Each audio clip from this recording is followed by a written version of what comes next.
Oi pessoal, tudo bem? Eu estou aqui para falar sobre a maneira como falamos. O que é isso?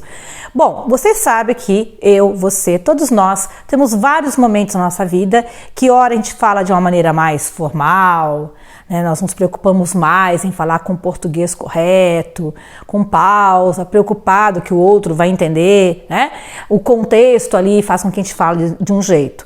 Aí há outros contextos em que você pode falar mais informal, com gíria, você nem se preocupa muito da maneira como está falando, né? Então nós temos, na verdade, dois bons polos numa língua, não é só o português, qualquer língua. Então na linguagem, quando a gente se comunica, nós temos dois polos. Uma comunicação mais formal, preocupada com as regras, preocupado com a pronúncia, como é que eu vou me postar, como é que eu estou sendo avaliada pelo outro, tá? Então essa linguagem é uma linguagem que está sempre centrada nas regras, que está sempre alinhado a uma boa forma de como vão me avaliar. É o contexto de formalidade. Norma culta, então, também chamado de língua padrão, registro formal, situação de formalidade, tá? Registro culto ou registro formal, e também é muito comum que usemos mais isso na língua escrita, mas também na fala podemos ter uma fala formal, quando, por exemplo, nos preocupamos com pronúncia correta.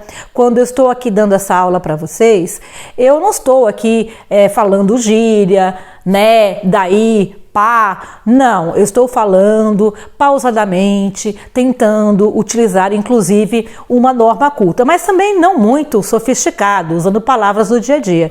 Então os graus de formalidade, do mais formal para o menos formal, chamamos isso de níveis de linguagem. Então a norma culta é o registro formal de uma língua.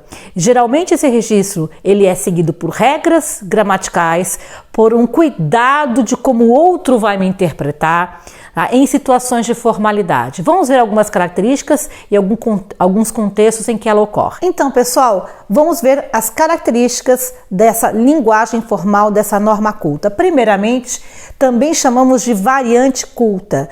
Nós temos muitas variantes regionais, variantes sociais, variantes culturais. Nós vemos isso também na aula de níveis de linguagem. Quando falamos de variante, falamos das possibilidades múltiplas que a língua nos fornece. A mais culta é aquela que segue uma regra gramatical, que segue ortografia, que segue regras da gramática, ausência de gírias, de expressões populares, um vocabulário padrão para a língua portuguesa e não um vocabulário regionalista ou um vocabulário que apenas um pequeno grupo conhece. Ou seja, a norma culta ela trabalha com uma convenção que é tanto a convenção das normas gramaticais como também da linguagem como um todo, vocabulário, etc. Além disso, pessoal, é importante entender que essas regras precisam ser seguidas exatamente para que as pessoas consigam conversar, né? Que eu consiga ler um jornal produzido no Ceará ou mesmo em Portugal e consiga entender. Ou seja, a norma culta, ela tende a ter poucos regionalismos, poucas gírias, pouca linguagem de um grupo fechado, exatamente porque ela precisa circular num ambiente maior. Que tipos de textos devem e utilizam a norma culta da língua portuguesa? Textos didáticos, textos científicos, acadêmicos. Então, na universidade, na sua escola, no segundo grau, enfim, você tem o quê? Você tem exatamente o texto que você geralmente utiliza para saber o que significa, por exemplo, né, uma mitocôndria, né, o que ela faz, deixa de fazer, a função dela numa célula. Aquele texto na biologia vai estar escrito em norma culta, certo? Da mesma maneira, quando você vai estudar sobre a Revolução Francesa, vai lá, está escrito em norma culta. Seja você no fundamental, no médio, em qualquer grau de estudo, você vai se deparar com a língua culta. Não só na matéria de língua portuguesa, muito pelo contrário. Na matéria de língua portuguesa, você vai ver vários tipos de linguagem. Você vai ter a norma culta na tua prova, né? Nas provas de colégio, no teu vestibular, certo? Então, todo o texto do vestibular vai estar escrito em norma culta. Então, textos didáticos, científicos, textos informativos, quando você abre um jornal e vai, né, ficar sabendo sobre algo, sobre vacinas, sobre a pandemia, vai estar escrito em norma culta. O que mais? Documentos oficiais, constituição, um contrato de aluguel, tá? Um ofício de uma secretaria de saúde para outra secretaria, né? Então você recebe às vezes um comunicado de um órgão para passar lá para pegar um documento.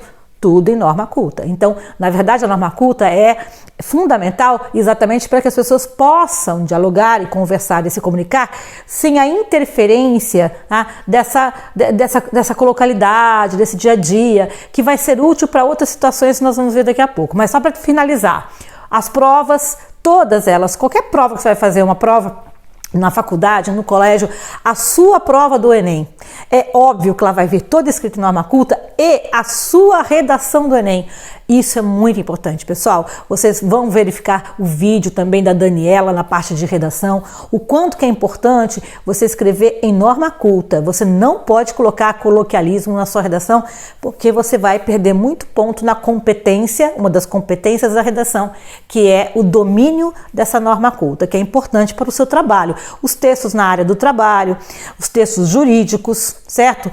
Que mais? Mídia formal, né? Quando a gente fala de o que é mídia formal, professora? Bom, são mídias de grande porte. Então você vai abrir um jornal Estado de São Paulo, Folha de São Paulo, 0 Hora do Rio Grande do Sul, Correio Brasiliense de Brasília, seja da forma da internet ou impresso, não importa, naquela tela ali, daquela página da CNN, do El País, o texto vai estar escrito em norma culta. Então é importante que você domine. Por fim, pessoal, a literatura. Professora, mas a literatura também tem gíria, tem com certeza. A literatura é um campo aberto para qualquer linguagem, né? Inclusive a culta. Então, se você pega, por exemplo, um conto de Machado de Assis, tá? Lá você vai encontrar não só a gíria do personagem falando, como também a norma culta, quando ele escreve em terceira pessoa. Então você pega, por exemplo, uma obra, um poema de Gonçalves Dias, tá lá, num ótimo português, a moda antiga, mas num ótimo português. Então a norma culta está no nosso dia a dia, é fundamental que a gente saiba para poder galgar socialmente, para poder interagir com vários grupos, né, e se colocar bem no Enem, que é o que interessa pra gente. Para terminar, vamos dar uma olhadinha no outro lado, que é a linguagem não culta, a linguagem falada, coloquial, algumas características e algumas funções dela também. Vamos dar uma olhadinha? Então, pessoal, e a linguagem falada, tá? Linguagem falada tem tudo a ver com o coloquialismo, com a variante popular do dia a dia. É uma linguagem descompromissada. Tá, professora, mas a linguagem falada é sempre descompromissada? É sempre assim, né, coloquial? Eu não posso falar de forma culta? Bom, você viu agora há pouco que sim. Você pode cuidar com a sua fala. Você pode, num ambiente de formalidade, você pode cuidar, e deve cuidar com a sua linguagem, pronunciar corretamente as palavras, atentar para as regras, né, da clareza, dispor suas ideias, as regras de sintaxe, fazer uma frase com começo, meio e fim. Mas é muito mais comum na linguagem oral você usar da variante um pouco mais popular. Então, é muito comum que na linguagem oral você utilize né, daí, não é verdade? Né, daí, usar interjeições, sons, que se você fosse escrever, você não repetiria. Então é comum aqui no nosso vídeo que eu fale né. Se eu for escrever o texto, ele não vai ter o né, nem o eu vou omitir, vou escrever de outro jeito. Então é realmente mais comum que a linguagem falada seja mais relaxada em relação a essas regras de formalidade. Então, nesse sentido, é muito comum que a linguagem falada tenha gíria, certo? Comum. Regionalismo, certo? Os regionalismos colocam uma questão muito bacana, que é a característica, a marca registrada, né?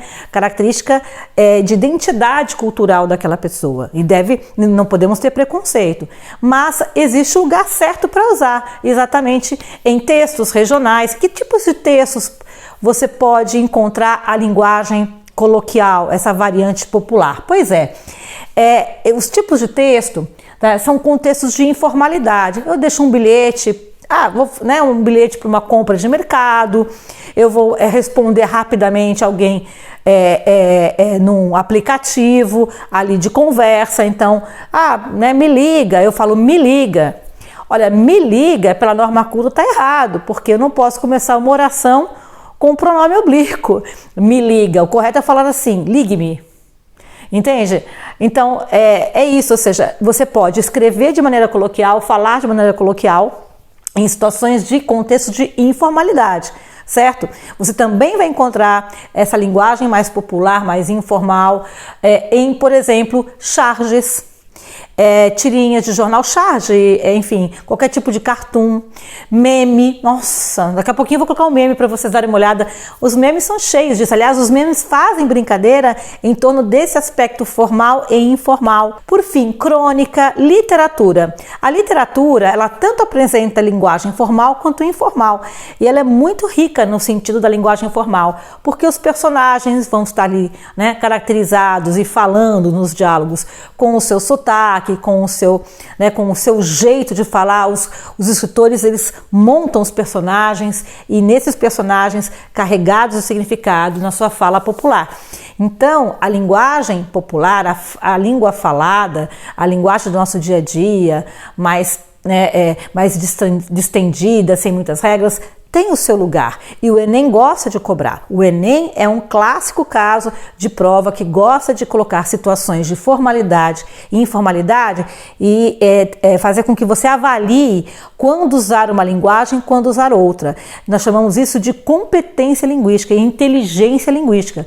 Você saber quando usar a língua formal ou a norma culta e quando usar a língua falada. Nenhuma nem outra, tá? É mais importante que a outra. As duas são importantes. E uma pessoa, ela é rica, né?